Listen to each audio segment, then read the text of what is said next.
मेरा नाम कविता है। मैं मुंबई जेल की एक महिला जेलर हूँ। आखिर वहाँ रोज़ रात को मुजरिम औरतों को अंधेरे कमरे में देशी घी क्यों दिया जाता है? यह एक परेशान करने वाला सवाल है। इस राज को जानकर आपके भी रोंगटे खड़े हो जाएंगे। मुंबई जेल का एक खौफनाक वाकया। यह रात एक डरावनी रात थी जब हमारे घर में अचानक से दरवाजे पर दस्तक हुई। सब घर वाले शहर से बाहर शादी में गए हुए थे और मैं इस वजह से नहीं जा सकती थी क्योंकि मेरे एनुअल एग्ज़ाम चल रहे थे। माँ ने नौकरानी को कह दिया था कि मेरे साथ यहाँ 2-3 दिन रह ले, मगर अचानक शाम को ही नौकरानी के बच्चों की तबीयत खराब हो गई तो उस बेचारी को जाना पड़ा। मैंने दरवाजे और खिड़कियाँ अच्छी तरह बंद कर लिए थे और आराम से सो गई। जब अचानक दरवाजे पर दस्तक हुई, मेरी नींद खुल गई और मैं घबरा कर उठी और मैंने सोचा कि इतनी रात को कौन आएगा। मैं पहले तो डर गई कि रात के इस वक्त कौन आया है। बाहर से किसी की आवाज़ आई, प्लीज़ दरवाज़ा खोलिए, मुझे मदद की बहुत ज़रूरत है, मैं ज़ख्मी हूँ, प्लीज़ दरवाज़ा खोलिए। इन दिनों वैसे भी शहर के हालात बहुत ख़राब चल रहे थे। मैं सोच में पड़ गई कि दरवाज़ा खोलूँ या ना खोलूँ। एक बार फिर से एक औरत की आवाज़ आई, प्लीज़ दरवाज़ा खोल दीजिए वरना वो मेरी जान ले लेंगे। मैं किसी को मुसीबत में नहीं देख सकती थी, इसलिए मैंने फैसला किया कि दरवाज़ा खोल देती हूँ, क्या पता किसी को मेरी मदद की ज़रूरत हो। मैंने दरवाज़ा खोला। बाहर एक औरत खड़ी थी और मुझे देखकर जल्दी से अंदर आ गई और दरवाजे को बंद कर दिया। मैंने ध्यान से इसको देखा तो वह लगभग 32 साल की एक खूबसूरत जवान सी लड़की थी।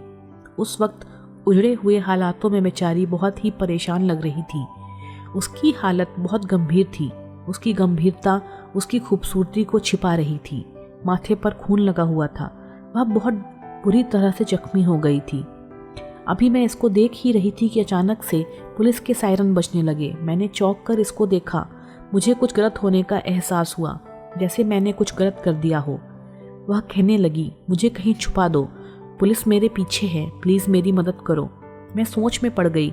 मुझे बहुत ही पछतावा हुआ कि मुझे इसको अपने घर में जगह नहीं देनी चाहिए थी और ना ही इसकी मदद करनी चाहिए थी। अगर पुलिस ने छापा मार लिया तो मैं भी इसके साथ जेल जाऊंगी। सायरन की आवाज़ धीरे धीरे करीब आती जा रही थी। मेरा दिमाग बिल्कुल भी काम करना बंद हो गया था। मुझे समझ में नहीं आ रहा था कि मैं क्या करूं। वह खुद ही घर के अंदर भागकर चली गई। मुझे होश आया तो मैं भी उसके पीछे भागी। वह कहने लगी, अभी थोड़ी देर में पुलिस घरों की तलाशी लेना शुरू कर देगी, मुझे कहीं छुपने की जगह बता दो जहां मैं छुप सकूं। मैंने डरते हुए पूछा, कौन हो तुम और पुलिस तुम्हारे पीछे क्यों है? वो कहने लगी, तुम्हें ईश्वर का वास्ता, अभी मुझे छुपा दो कहीं भी, मैं तुम्हारे सारे सवालों का जवाब दूंगी। मैं कसम खाकर कहती हूँ कि मैं तुम्हें कोई नुकसान पहुँचाने के इरादे से नहीं आई हूँ और ना ही पहुँचाऊँगी, मेरा भरोसा करो। उसी वक्त बाहर से स्पीकर के जरिए ऐलान हुआ कि एक खतरनाक महिला कैदी जेल से फरार हो गई है। अगर किसी ने उसे पनाह दी है तो वह खुद उसे बाहर निकाल दें, वरना अभी थोड़ी देर में पुलिस तलाशी लेना शुरू कर देगी। वह कहने लगी, देखो मुझे जल्दी से छुपाओ वरना मेरे साथ तुम भी मुसीबत में फंस जाओगी।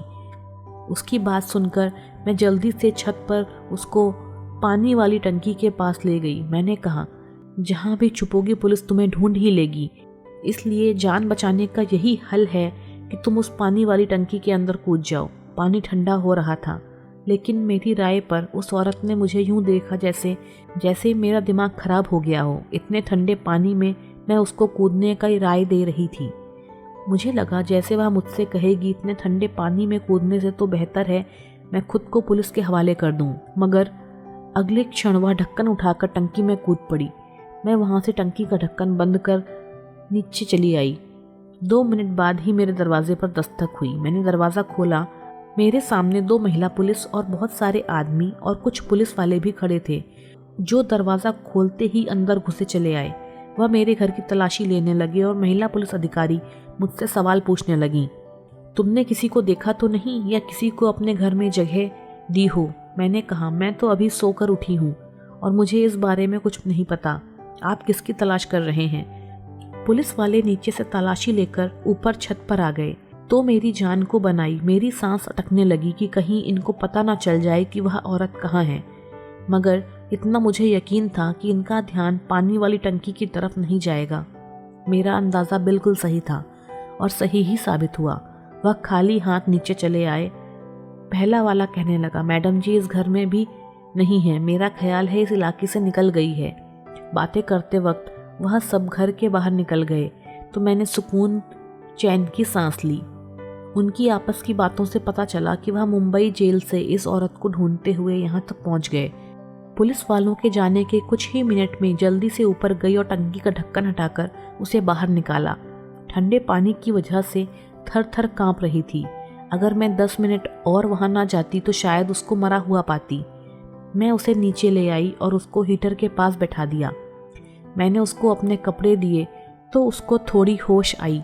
मेरे कपड़े बदलकर वह रज़ाई लेकर हीटर के पास बैठ गई। मैंने सोचा अब अगर इसकी मदद कर ही रही हूँ तो बेचारी के लिए कुछ खाने पीने को भी ले आती हूँ। मैंने उसके लिए चाय बनाई और खाना गर्म करके उसके पास ले आई। न जाने क्यों उसके चेहरे को देखकर मुझे लग नहीं रहा था कि वह एक मुजरिम है। थोड़ी देर तक उसकी हालत में सुधार आ चुका था। अब मैंने उससे बात की शुरुआत की और कहा, आपको देखकर लगता तो नहीं कि आप मुजरिम हो, लेकिन पुलिस आपके पीछे क्यों पड़ी है और यही कह रही है कि मुंबई जेल से एक मुजरिम औरत फरार हुई है, तो क्या आप वाकई मुजरिम हैं? मेरा सवाल सुनकर उसने गहरी सांस भरी और कहने लगी, तुम्हारा अंदाज़ा बिल्कुल ठीक है, मैं मुंबई जेल की कैदी नहीं बल्कि वहाँ की जेलर हूँ। मैंने कहा, क्या? यह सुनकर कि वह मुंबई जेल की जेलर है मेरे तो होश ही उड़ गए। एक जेलर के पीछे पुलिस, लेकिन क्यों? मैंने पूछा, आप जेलर होके मुजरिमों की तरह क्यों भाग रही हो? वह कहने लगी, बड़ी लंबी कहानी है, सुनकर क्या करोगी? मैंने कहा, देखिए मैंने आपको अपने घर में जगह दी है, आपकी मदद की है, अब आपको भी अपनी कहानी मुझे सुनानी होगी, क्योंकि मैं यह सब आपसे इसलिए पूछ रही हूँ क्योंकि मैंने भी मुंबई की एक जेल में जेलर के लिए अप्लाई किया हुआ है, तो मुझे आपकी कहानी सुनकर मालूम हो जाएगा कि वहाँ क्या हालात हैं। वह कहने लगी, ठीक है, अगर तुम्हें जानने का इतना ही शौक हो रहा है तो सुनो।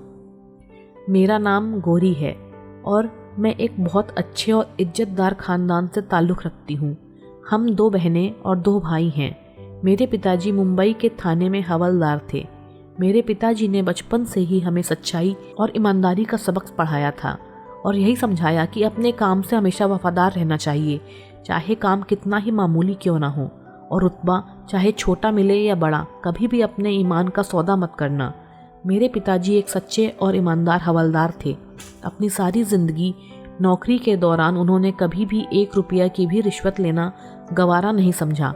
पिताजी के साथ के दोस्तों ने अपने घर पक्के कर लिए और अच्छी ज़िंदगी गुजारने लगे थे, मगर हमारा गुजारा गरीबी के कारण मुश्किलों से ही हो रहा था।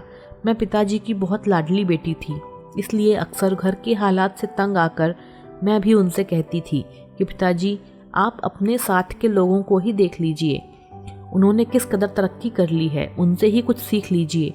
उन लोगों के घर में सब तरह के ऐश आराम हैं, उनसे ही कुछ सीख लीजिए। उन लोगों के घर में रोज़ाना अच्छे अच्छे पकवान बनते हैं और हमारे यहाँ वही रूखी सूखी, और हम लोग तो दिवाली पर भी अच्छे पकवान नहीं बना पाते। हमें तो कुछ अच्छा देखने को भी नहीं मिलता, खाना तो दूर की बात है। उनके बच्चे कितने अच्छे हैं, स्कूल और कॉलेज में पढ़ते हैं और हम लोग तो सरकारी स्कूलों में जाते हैं। बाद में हमें नौकरी भी वैसी ही मिलेगी, कोई भी छोटे से क्लर्क जैसी। पिताजी हंसकर कहते, बिटिया रानी तू फिक्र न कर, तेरे भाग्य में बहुत बड़ी और ऊंची नौकरी है। मैं मजाक मजाक में कहती, क्यों पिताजी, क्या मैं मुंबई जेल की जेलर लग जाऊंगी? पिताजी कहते, तो इसमें इतनी हैरानी वाली क्या बात है, तू अच्छे नंबरों से परीक्षा पास कर लेगी तो लग जाएगी। और मैं हंसकर कहती, पिताजी आप भी किस ज़माने में जी रहे हैं, मेरी सिफारिश होगी तभी तो किसी नौकरी पर लगूंगी, वरना पैसे देकर नौकरी करने वाले तो हमारे हालात नहीं। पिताजी ने गुस्से से कहा, ना रिश्वत और ना ही सिफारिश, कभी भी ज़िंदगी में इन दोनों चीज़ों की तरफ झुकने का सोचना भी मत। मेरे पिताजी का तो वह हाल था कि वह ईमानदारी और फ़र्ज़ पर जान भी दे सकते थे। मेरी बहन स्कूल में पढ़ाने लग गई और बड़ा भाई पिताजी के रिटायर होने के बाद उनकी जगह लग गया। मैंने अपना एक मकसद बना लिया था, मुझे भी मुंबई जेल के जेलर बनना है, और इसके लिए मैं जी जान से टेस्ट की तैयारी करने लगी और टेस्ट दे भी दिया। मुझे उम्मीद थी कि मेरी नीयत अच्छी है तो मेरी विनती भी सुनी जाएगी, और ऐसा ही हुआ। मैं मुंबई जेल की जेलर सिलेक्ट हो गई। वह दिन मेरी ज़िंदगी का सबसे हसीन दिन था। मेरे सारे ख्वाब पूरे हो गए थे। मैं बहुत खुश थी, जैसे मुझे ज़िंदगी में सबसे हसीन खुशी मिल गई हो।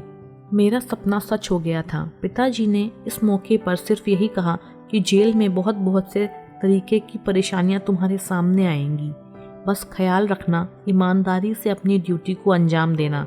मैंने अपनी ड्यूटी संभाल ली। मुंबई जेल एक बड़ी जेल थी और औरतों की एक बड़ी तादाद वहाँ पर कैद थी। शुरू के दिन थे। मुझे बहुत अच्छा लग रहा था, जैसे मेरे पास एक पावर थी मेरे अंदर जो मेरे पास थी। जब मैं वहाँ सैल्यूट करती तो मेरा सीना फ़ख्र से चौड़ा हो जाता था। गौरी यहाँ तक की कहानी सुनाकर चुप हो गई। मुझे उनका यूँ चुप होकर रुक जाना बेचैन कर गया। मैं उनकी कहानी में यूँ खो गई थी कि मुझे ऐसा महसूस हो रहा था कि जैसे यह सब मेरे सामने हो रहा हो। मैंने बेचैनी से कहा, गौरी फिर क्या हुआ, आगे बताइए ना। वहाँ सांस लेकर दोबारा शुरू हो गई तो मुझे तसल्ली हुई। वहाँ औरतों को उनके जुर्म के मुताबिक कैद किया गया था। रोज़ सवेरे 6 बजे जेल के दरवाजे खोल दिए जाते थे। उसके बाद औरतें नाश्ता करती हैं और उसके बाद उनसे काम शुरू करवा दिया जाता है। कुछ औरतें चक्की पीसती थीं, कुछ सिलाई करती थीं, और जो नौजवान लड़कियां थीं उनको पढ़ाया जाता था ताकि वह वहाँ से निकलकर कुछ बन सकें। शाम को सूरज डूबता और जब रात होने को आती उनको खाना दिया जाता और उनको वापस जेल में भेज दिया जाता। शुरू के दिनों में इतना अंदाज़ा नहीं हुआ कि यहाँ किस किस के ग्रुप बने हुए हैं, मगर धीरे धीरे मुझे पता लगता गया कि किस औरत ने किसके साथ और क्यों दोस्ती कर रखी है। जैसा फिल्मों में दिखाया जाता है कि एक जेल उससे कहीं बढ़कर खौफनाक होती है। औरतों जो बहुत खतरनाक जुर्म के नतीजे में पकड़ी गई थीं, उनको अलग सेल में रखा जाता था। मुझे अपना काम करने में ज़्यादा दिलचस्पी नहीं होती थी। लगता था जैसे इन लोगों को तो पहले से ही काम करने की आदत नहीं थी, मगर मैं तो रोज़ाना पिताजी से ईमानदारी का पाठ पढ़कर आती थी। इसलिए ना सिर्फ खुद काम करती बल्कि अपने साथ के लोगों को खूब दौड़ाया करती थी। मैं अपनी नरम दिली की वजह से औरतों में बहुत मशहूर हो गई, जिसकी वजह से वहाँ की सभी औरतें मुझे बहुत पसंद करने लगीं और मुझसे बहुत खुश रहने लगीं। औरतें बताती थीं कि मुझसे पहले जो जेलर कुछ नहीं करती थी, बस रौब झाड़ती रहती थी और बगैर किसी वजह के जिसको मर्जी मार पीट लेती थी।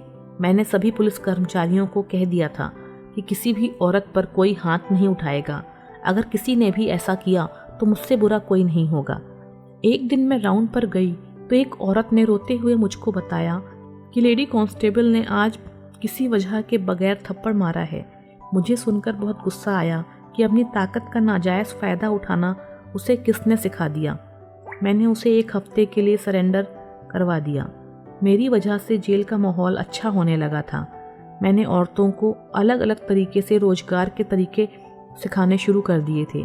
मेरी ड्यूटी से वहाँ के लोग बहुत खुश थे और मुझे पहले ही साल में अच्छे काम की वजह से मेडल से सम्मानित किया गया।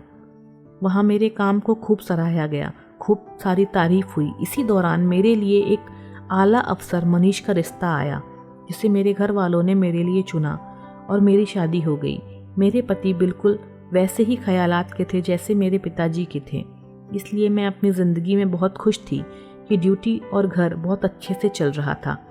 सब कुछ ठीक जा रहा था, मगर कहते हैं ना, आजमाइश इंसान पर उसी वक्त आती है जब वह ज़्यादा ही सुख की ज़िंदगी में खो जाए। मेरी किस्मत को भी मेरा सुकून अच्छा नहीं लगा।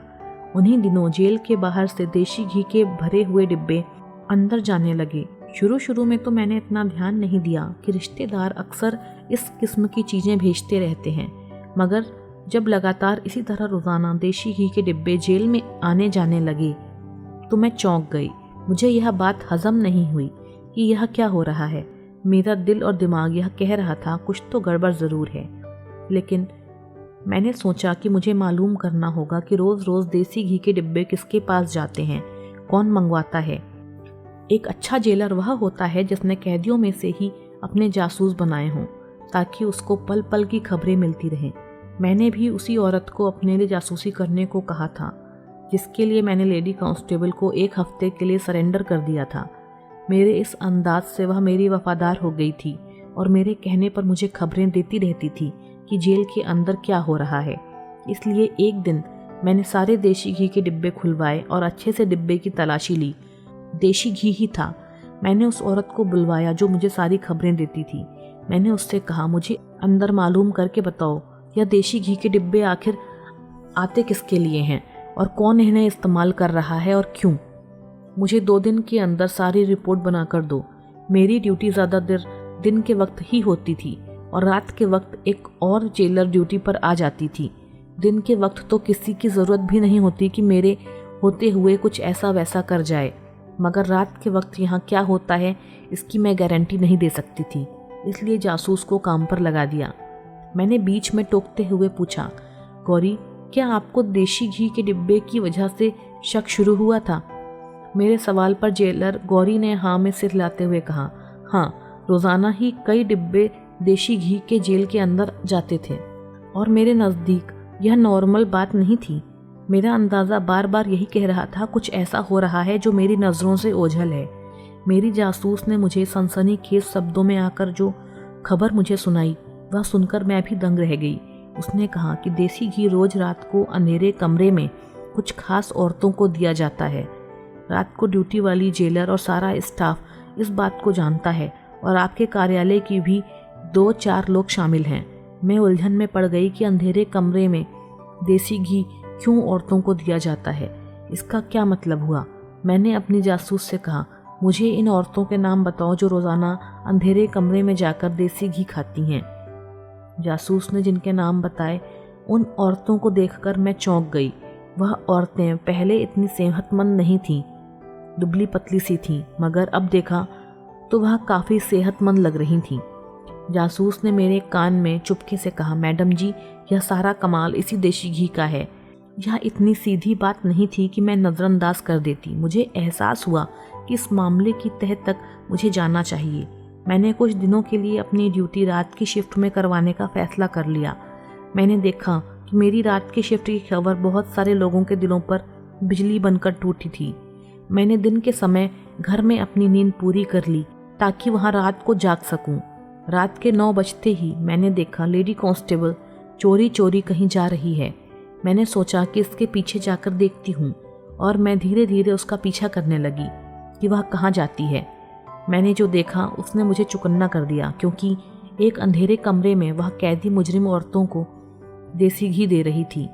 पहली चौंका देने वाली बात तो यह थी कि रात के इस वक्त देसी घी खाने की क्या ज़रूरत थी, और ज़बरदस्त बात ये कि जेल के आखिरी वाले अंधेरे कमरे में जाने की क्या तुक बनती है।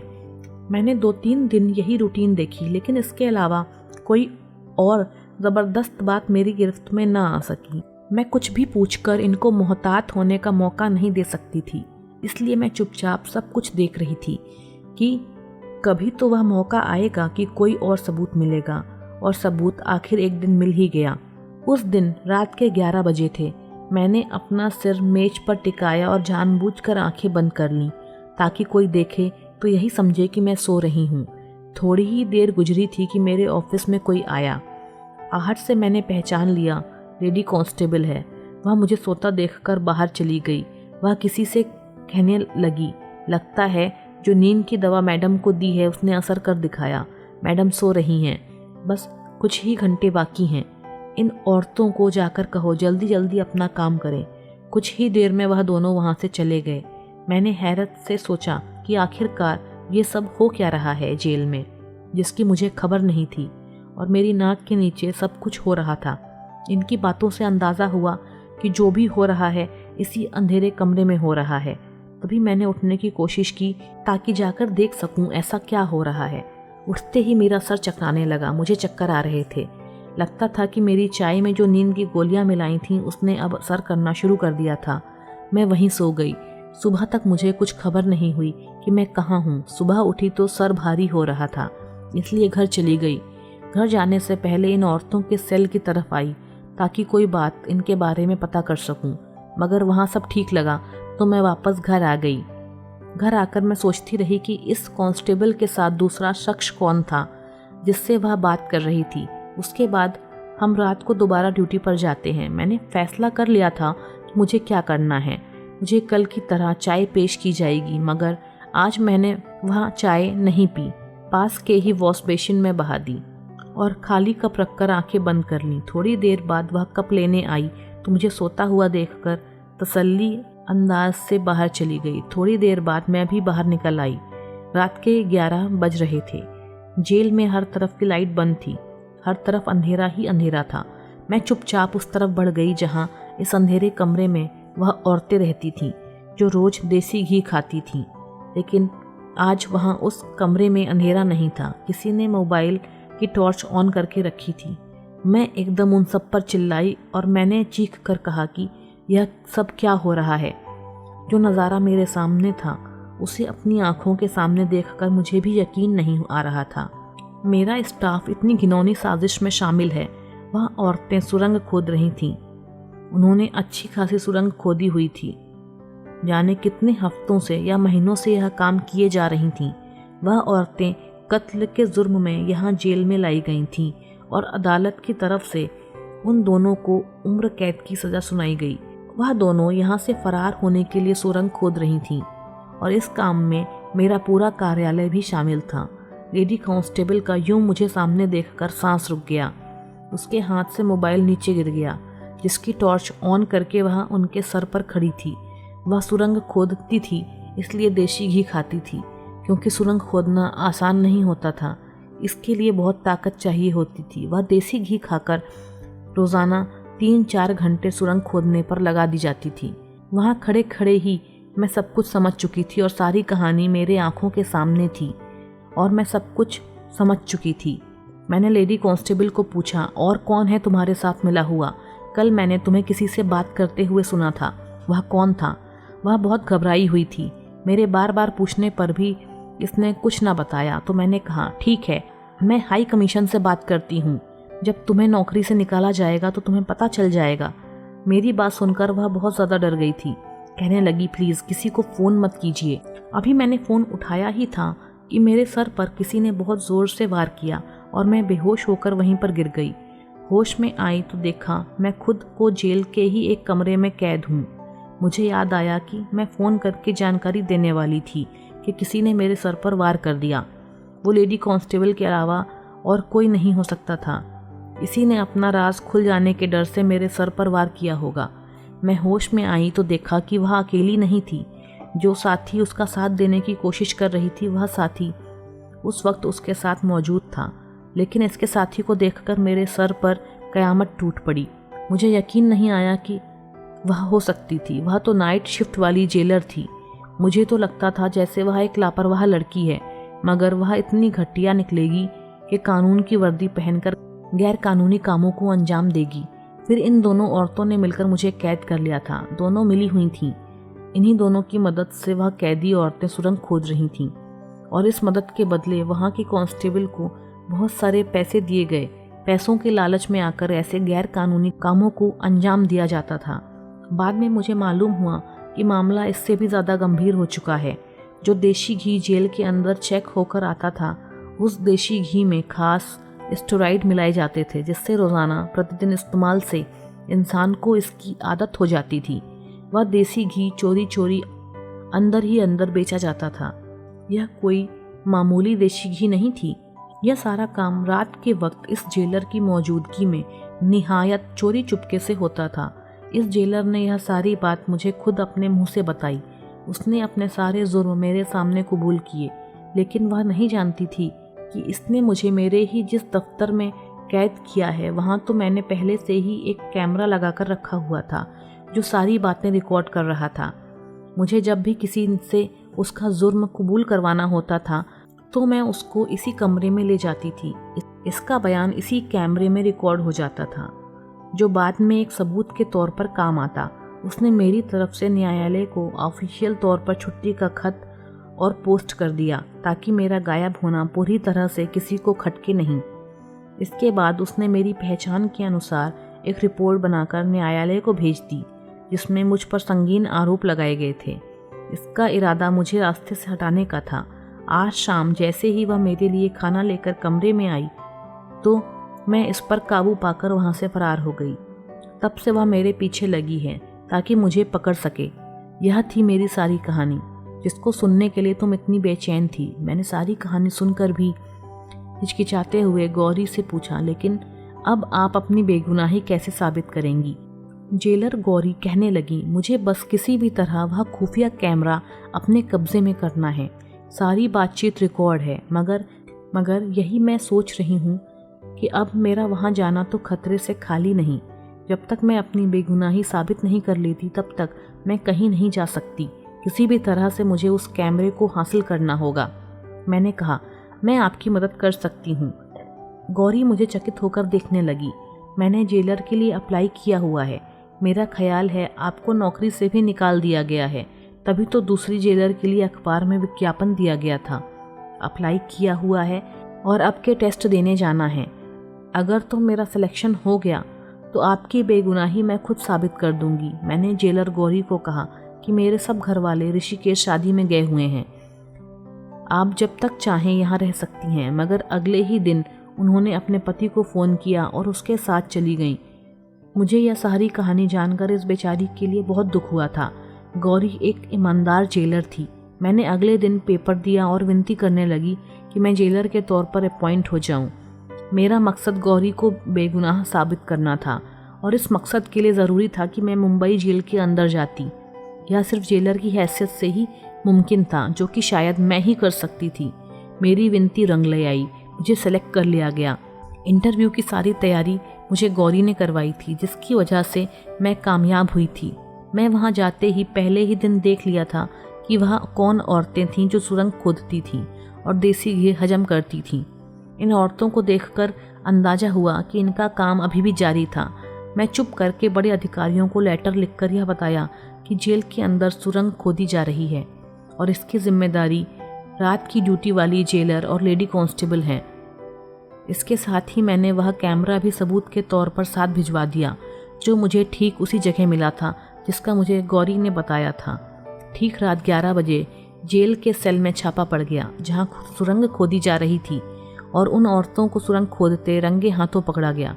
लेडी कांस्टेबल और नाइट ड्यूटी वाली जेलर को गिरफ्तार कर लिया गया और उनको कड़ी से कड़ी सज़ा सुनाई गई। यह सब मैंने अपनी ड्यूटी के दूसरे दिन ही किया था, क्योंकि मेरा इरादा ही यही था कि सच सामने लाया जाए।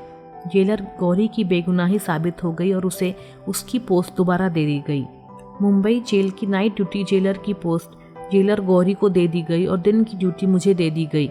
गौरी ने मेरा बहुत शुक्रिया अदा किया और मुझसे कहा कि तुम्हारा बहुत एहसान है, तुमने मेरी बहुत मदद की। अब मेरी जेलर गौरी के साथ बहुत अच्छी दोस्ती हो गई है।